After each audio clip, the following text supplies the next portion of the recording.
is the incredibly important role that two plants have played. One of these is tea, and the reason why tea is a very important part of the story is that, after the Europeans arrived in the Indian Ocean, the Portuguese were the first to create an outpost in China in the 16th century. So from that time onwards, Europe was exposed to Chinese products, but most of all to tea.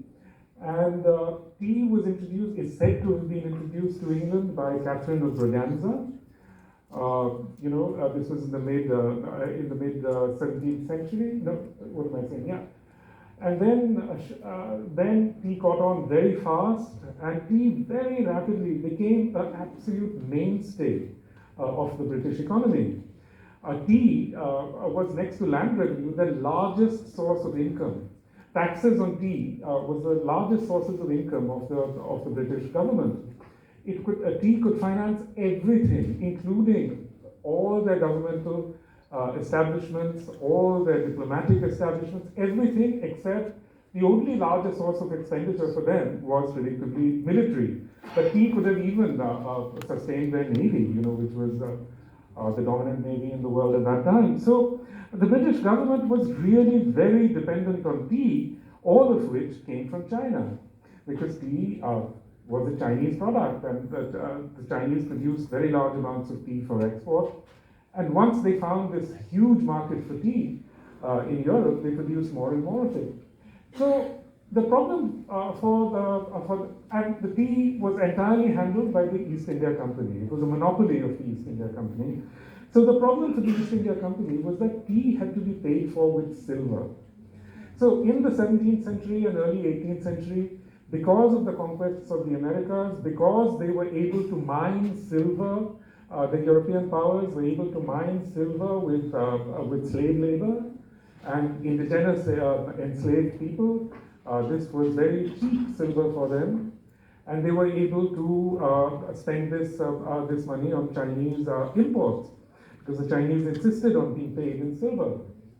But from the early 18th century onwards, there was the silver exports dwindled. There were also all these wars within Europe. So suddenly the East India Company was facing a crunch. Where to find the silver? So in a way, it was kind of like the balance of payments problem that the world faces in relation to China often today. That China has always been this great manufacturing powerhouse producing all these goods. So for countries that import Chinese goods, the problem really is always how do you pay for it? There's an imbalance of payments. So what happened was that in the mid 18th century, the East India Company took a decision. This is, of course, the time when they're expanding into Bihar, which was. So I should explain that since maybe the 16th century onwards, there was a very small opium industry in India. It was based mainly around Patna on the one hand, and then on the other hand in the Malwa region, exactly where it is now, that is Neemuch and those areas. But this was a very small industry, and it was mainly meant for medicinal opium. Because opium is one of the most powerful medicinal substances known to human beings, and everybody had some need for opium because it worked as an anesthetic, it worked as a general drug. Even today, if you look at the list of ingredients on most across-the-counter medications, you'll see that opium often figures in them. So even today, we are very far from being independent of opium, so to speak. So there was this small industry, and this industry, a very large part of it was based in Bihar, in the region around Patna. And after the Battle of Buxar in the mid 18th century, this region falls into the hands of the British. And at that point, they decided to establish a monopoly over opium. And in the 1760s, according to legend at least, there was a famous meeting of the East India Company in Calcutta, and one Colonel Watson suggested the idea that Chinese tea exports should be paid for with opium. So that was what they decided to do. They decided to give them to sell opium to the Chinese. And the first shipments of opium that they sent in the 1770s and so on, opium was actually already banned in China. In 1729, the Emperor of China banned opium, because opium was already trickling in through. By the way, I should also explain that the Dutch pioneered this whole model of taking opium from what was then the Bengal province and selling it in the Dutch East Indies, and it worked very well for them. So already by the early 17th century, some opium was trickling into China from the Dutch East Indies. And once the British started sending lots of opium to China, the market grew at a phenomenal rate. You can see here how quickly this market grew. And this meant that also the production of opium within Bihar expanded phenomenally over a very small period. And this entire industry was systematized during the 1770s, and in 1799, the British declared a complete monopoly over opium production. They established something called the Opium Department. And the Opium Department was like a sort of small kingdom within an empire, because they literally administered a very large part of what is now, of what we might call Purvanchal. That is Bihar and Eastern UP. So in this period, you see how rapidly this opium market grows. And this is basically the region in which, in the late 18th century, this is the region where, basically between Patna and Banaras, where opium production was centered. And there was a big opium factory in Patna, and there was another big opium factory in Ghazipur. And my book, the Ibis Trilogy, begins. My book, The Sea of Poppies, the first of the Ibis Trilogy, begins in Ghazipur. Ghazipur was the center for opium production of what was known as Banaras opium. So there you are. These are early pictures of. So this is Ghazipur. Ghazipur has actually some really beautiful buildings, including this, which is the Chehel Satoon, which is modeled on a famous monument in Isfahan. And here's another picture of Ghazipur, made by a person, by an artist who I think was actually the greatest Indian artist of the 19th century. His work was very little known because the Marquis of Hastings was his patron, and he took away all his work, and it was basically buried in his castle until about 40 years ago. So I'll be showing you lots of Sitaram because I really think his work is absolutely incredible. So this Lord Cornwallis, Butcher Cornwallis, who fought some terrible battles in America during the American War of Independence, was then, after killing thousands of Americans, he was of course rewarded with the Governor Generalship of India. And he is actually buried in Ghazipur in this monument, right next to the opium factory. So that's his tomb, which was visited by Rabindranath Tagore and his family, because they spent 6 months in Ghazipur. And there's a wonderful sort of reminiscence of their 6 months written by his sister. I've talked about it at some length in this book, but they never went to the opium factory, which is, of course, Tagore's grandfather, Dharpanath Thakur. Was a very big opium merchant, and Tagore had very conflicted feelings both about his grandfather and about the opium trade, and he wrote about it extensively. So here's the tomb of Lord Cornwallis. That Ghazipur opium factory still exists, and it's one of the largest. If you think about it, this is the oldest industrial enterprise in India. It's founded in the late 1770s, and it's still producing opium.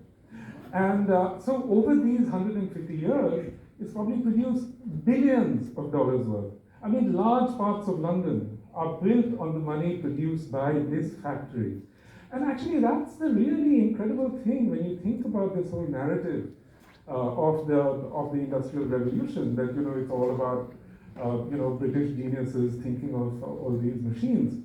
But throughout this entire period, the largest trade good in circulation, the most important by value, is opium in the 19th century. And a very large part of it comes from this factory in Ghazipur. And you see those trees at the back. Those trees are the home of a famous bunch of monkeys who are very peaceful monkeys. They lap the, they drink the opium effluent. In fact, this is right on the Ganga. It said that even the fish there are very peaceful because the effluents flow into the Ganga. Just look at it. Look at these pictures here from, these are in the 1970s, and that's the extraordinary thing. Even today, the opium that's produced there is by 18th century methods of production. And don't imagine that this, that because of that, that these are sort of archaic methods, because they're not. Opium is and was produced by manual labor, but they followed absolutely tailor-right models of, breaking down the labor process. Very intricately, they broke down the labor process and essentially created a colonial iteration of the modern factory. But the modern factory exists today. We associate it with machinery, but machinery was not present in this factory at all. Here's another. This is from the late 19th century. It's a photograph. And so Patna again has an opium factory, and this is Patna in the 19th century. This is the Golghar at Bankipur, which many of you will have seen.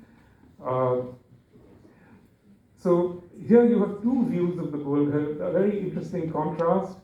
This is the general plan of the opium factory at Patna in 1780.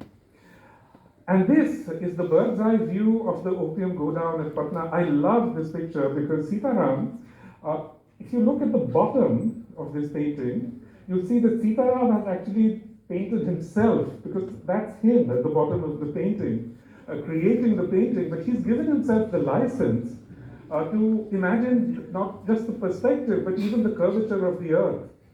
So he's very playfully, as it were, imagining. So he paints this while Lord Hastings, was then Lord Moira, was actually on this 19-month-long journey across India. He went from Calcutta all the way to Delhi and then returned, and he took 10,000 people with him, soldiers, etc., but also Sitaram as the artist. So Sitaram created actually this incredible series of paintings, which has recently been released again in India by, I think it's Roli Books. So this is again Sitaram's Opium Go Down in Patna. So, if you look at this representation, it's really interesting because there are no people in it. It looks like a sort of modernist monument. So that's what Sitaram was actually creating. He was creating almost like a propaganda picture for consumption by the British public, not by the Indian public. And these are actually very grimy places, as you saw in the earlier pictures. But he's just painted the people and the dirt out of it. So this is another very interesting set of representations of the Patna opium factory. These are very well-known and famous pictures by this Captain W. Sherwill. And as you can see, he creates, through this artistic language of perspective, he creates the image, if you like, of a very modern space. Of a sort of, this is almost like a temple of Luxor, you can see with all, he's playing with all this, this idea of a sort of grandiosity and so on. And he creates again this incredible sort of space of grandiose aspirations. Here you can see there's a stacking room by the Patna. And this guy was a surveyor, he was a military surveyor, so he, he used those survey techniques to create. These pictures were produced for an exhibition in London. So they were again meant for consumption by the British public. So he wanted to convey an idea of the progress that is being introduced into India by colonialism. But these were also painted by an Indian artist, Shivalal. All these painters, Sitaram, Shivalal, etc., that's a very interesting story. They were all kayasts from Rajasthan.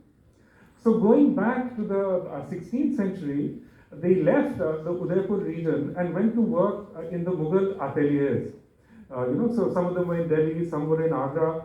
And once the Mughal Empire started to melt down, they moved out, they moved eastwards. So they founded several little schools. One was the Patna school and one was the Murshidabad school. And the Murshidabad school came to be, in fact, better known, even though it lasted only a short time. But the Patna, this artist, Shivlal, imagine, he's painting this in 1857, just after the mutiny. And in fact,